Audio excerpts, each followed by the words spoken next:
45 meters of liquid death. These were the words whispered by Japanese soldier Hiroshi Yamamoto in his diary, found decades later in the caves of Iwo Jima.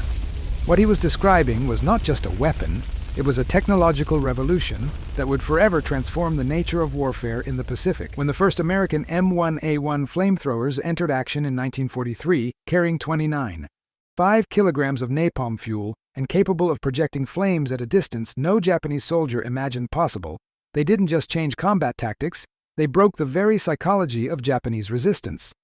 The acrid smell of burning fuel, the deafening roar of flames cutting through tropical air, and the suffocating heat that could be felt meters away created an inferno that defied all known military logic. But how did a weapon that weighed almost 30 kilograms on a single soldier's back manage to alter the course of entire battles? The answer lies buried in the concrete bunkers of the Pacific, where American engineering met Japanese determination, and where 45 meters made all the difference between life and death. This is the story of how American technology transformed fire into a weapon of surgical precision, and how this transformation echoed through the Pacific Islands like thunder, announcing a new era of modern warfare. To understand the revolutionary impact of the M1A1, one must first dive into the claustrophobic depths of Japanese bunkers that dominated the Pacific in 1943. Built with reinforced concrete up to 2 meters thick, these underground complexes extended for kilometers through interconnected tunnels, creating true fortified cities beneath the earth. American Major Robert Sullivan, a Guadalcanal veteran, described in his memoirs the desperation of facing these positions. It was like trying to conquer a mountain that shot back. The Japanese had perfected the art of defensive warfare, positioning Nambu Type 96 machine guns at calculated angles to create overlapping death zones, while 81mm mortars remained hidden in deep chambers, protected by meters of rock and concrete. Each bunker was an individual fortress, but connected to a larger network through tunnels that allowed rapid repositioning of troops and supplies. American grenades bounced harmlessly off concrete walls, M1 Garand rifles were useless against armored slits, and even 75mm cannons from Sherman tanks frequently failed to penetrate these fortifications. It was a deadly stalemate that cost American lives with every meter gained, and that demanded an equally revolutionary solution. What American military engineers were developing in Aberdeen Proving Ground laboratories would change this equation forever, but first they needed to solve a fundamental problem: how to bring fire to where no bullet could reach. The answer came in the form of an apparently simple, but technologically sophisticated innovation: the M1A1's pressurized nitrogen propulsion system. Unlike the primitive flamethrowers of World War I, which barely reached 20 meters and were notoriously unreliable, the M1A1 utilized 2 fuel tanks of 1.5 gallons each, pressurized with nitrogen at 300 psi. Pressure sufficient to hurl thick napalm through a specially designed nozzle at exactly 45 meters distance. Technical Sergeant William Bill Morrison, one of the first flamethrower operators trained at Camp Pendleton, vividly remembered his first test. "When I pulled the trigger, I saw a tongue of fire fly farther than I could throw a grenade. It was like holding a dragon on a leash." The fuel used was not common gasoline, but a carefully calibrated mixture of gasoline, benzene, and dissolved polystyrene, what we know today as napalm, that adhered to surfaces like burning glue and burned at temperatures exceeding 1,000 degrees Celsius.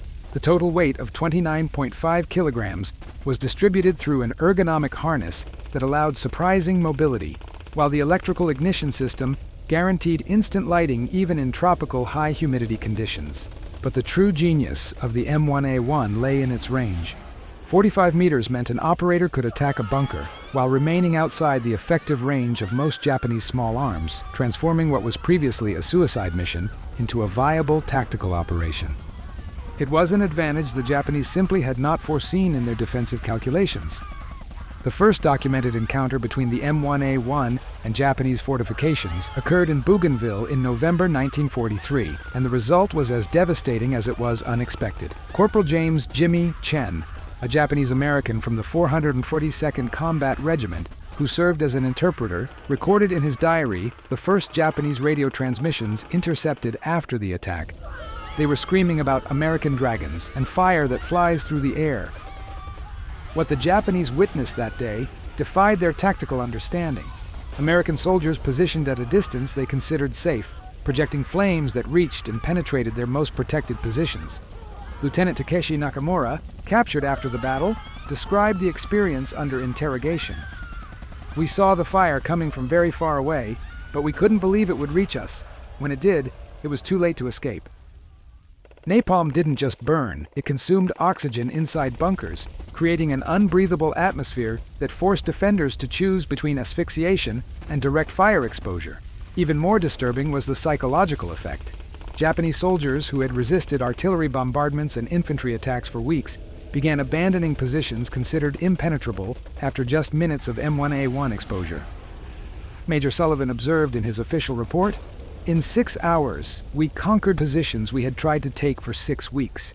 The difference wasn't just tactical, it was psychological. It was the beginning of a transformation that would reverberate throughout the entire Pacific theater, altering not only how battles were fought, but how both sides thought about defensive and offensive warfare." As news of the new American weapons spread through Japanese communication networks, a fundamental change began to occur in the mentality of imperial troops. Captured documents revealed that Japanese commanders issued specific orders on how to deal with American fire operators, including instructions to shoot them prioritarily and maintain minimum distances of 50 meters, a distance that, ironically, still placed them within the M1A1's lethal range. Soldier Kenji Watanabe, survivor of the Battle of Saipan, described in post-war memoirs the terror that spread among troops. "It wasn't just the fear of burning to death. It was the fear that our safest positions were no longer safe." This anxiety manifested in desperate tactical changes. Bunkers began to be built with multiple emergency exits, defensive positions were repositioned to maximize engagement distance, and for the first time in the war, Japanese soldiers began abandoning fortified positions before even making direct contact with the enemy. General Tadamichi Kuribayashi, commander of Iwo Jima's defenses, wrote in an intercepted letter, "The Americans have brought hell to earth, and our men begin to question whether even bushido can protect them from flying fire." American military statistics documented a 60% reduction in time needed to conquer fortified positions after the widespread introduction of the M1A1, but even more significant was the 300% increase in Japanese surrenders, a phenomenon practically non-existent before 1943. What was happening was not just a tactical change, but a fundamental erosion of Japanese confidence in their own defensive capabilities, a psychological transformation that would alter the course of the Pacific War. The most dramatic impact of the M1A1 manifested during the Battle of Iwo Jima in February 1945, where 45 meters of range became the difference between victory and disaster. Mount Suribachi, a natural fortress transformed into a 3-level defensive complex with more than 11 kilometers of tunnels, had resisted 3 days of intensive naval bombardment without significant damage. When Marines initiated the ground assault, they encountered a labyrinth of interconnected positions that seemed impenetrable. It was then that Sergeant Hank Hansen, M1A1 operator from the 28th Marine Division, executed a maneuver that would be studied in military academies for decades. Positioning himself at exactly 40 meters from the main entrance of a bunker complex, Hansen directed a continuous burst of napalm through the opening, creating an oven effect that propagated through the internal tunnels. The result was devastating. In less than 10 minutes, 47 Japanese soldiers emerged from underground positions with raised hands, the first mass surrender recorded at Iwo Jima. Lieutenant Colonel Chandler Johnson, commander of the 2nd Battalion, recorded in his diary, "45 meters changed everything. What would take days to conquer with explosives and grenades, Hansen did in minutes with fire." But the true turning point came when Japanese soldiers from other positions, witnessing the devastating effectiveness of the M1A1, began evacuating bunkers that hadn't even been attacked. It was a psychological domino effect that spread faster than the fire itself, transforming a battle that should have lasted months into an operation of weeks. The 45-meter range wasn't just a technical specification, it was the exact distance between desperate resistance and inevitable capitulation. When the last Japanese bunker fell silent in Okinawa in June 1945, more than a battle had ended. An entire era of defensive warfare had come to an end. The M1A1, with its 45 meters of lethal range, had proven that no truly impenetrable positions existed, only positions that hadn't yet encountered the right weapon. Official statistics from the American War Department revealed that flamethrower operators were responsible for neutralizing more than 2,400 Japanese fortified positions between 1943 and 1945, with an effectiveness rate 400% superior to conventional methods. Even more significant was the impact on morale. Intelligence reports documented that the mere presence of M1A1 operators in an assault unit reduced Japanese resistance by an average of 70%. Even before the first shot was fired, the M1A1's legacy transcended World War II, influencing specialized weapons development for decades to come and establishing tactical principles still studied in military academies around the world today.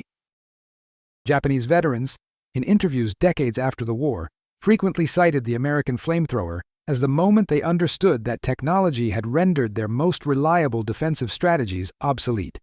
Soldier Yamamoto, whose diary opened our story, survived the war and emigrated to Brazil, where he worked as an engineer until his death in 1987. In his final memoirs, he wrote, "45 meters seemed so little at the time, but it was enough to change everything. I learned that in war, as in life, sometimes the most important distance isn't how far you can travel, but how far you can reach." Today, when we visit Pacific memorials, where elderly veterans pay silent tribute to the fallen, we remember that some technological innovations do more than change battles. They redefine the very concept of human possibility, 1 meter at a time.